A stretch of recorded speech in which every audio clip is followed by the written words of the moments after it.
My approach to the bike was, I think, adventure and competitiveness. I think I liked riding the bike because you could go fast, you could feel the wind and feel a bit free, and it's nice to go a lot faster because I was doing a lot of sports, but on the bike you're going the fastest, and it's nice to be outside, and yeah, and you can race other people too. So it's just yeah, you can get your competitive edge out too.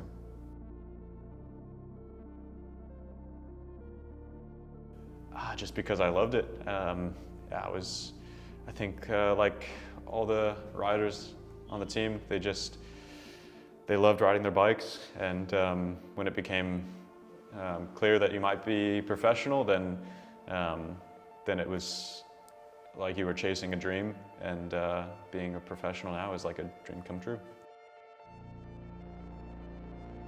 I don't know, I think I always loved riding a bike, and I could already imagine my life as a professional when I was young. You know, I envisioned it and thought about it and really did everything I could to try to get there. And so I think it was more just that from a really young age, like 13, 14 years old already, I thought that's what I wanted to do.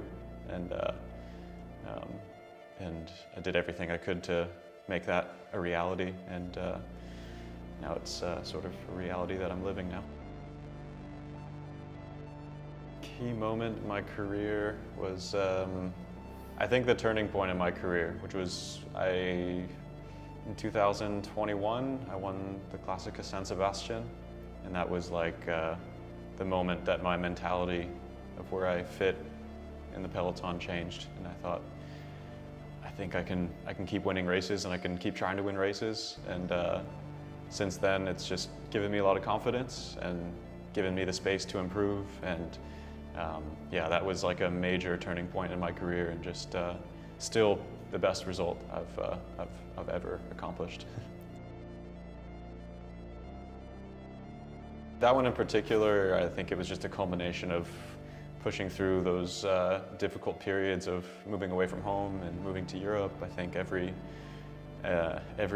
non-European especially has had to go through that. I'm sure you went through that as well. Like, feeling a bit disconnected from your roots, which was really difficult for me, and there were times I wanted to quit cycling in my first 2 years professional, but I don't know, in the end you start finding things that pull you out of that darkness, and then when you get to a moment like winning a bike race, then it just feels so incredible, and your mentality changes, and you can then see and experience why you sort of push through those difficult periods. I would say I'm instinctual. More aerodynamic, the better, in my opinion.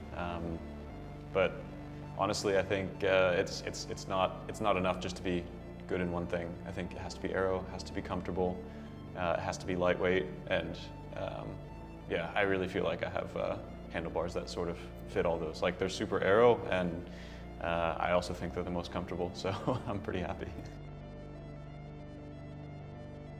I think it's good to have limits with it.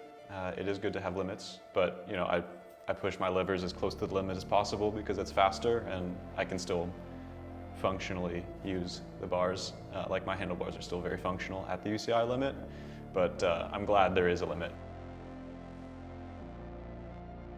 For me, the comfort aspect of riding the bike is almost, I think it's most reliant on the relationship between like the distance and the drop between the handlebars and the saddle, because that determines where your upper body is going to sit, where your pressure is going to be. So you really have to get that right, and if that's a little bit off, I feel like I can notice that more than the saddle height just changing. Yeah. But yeah, I mean, it's super important. You only have a few contact points on the bike. Handlebars 1, seat 1, and yeah, pedals 3. So there's only 3, and each of them are very crucial.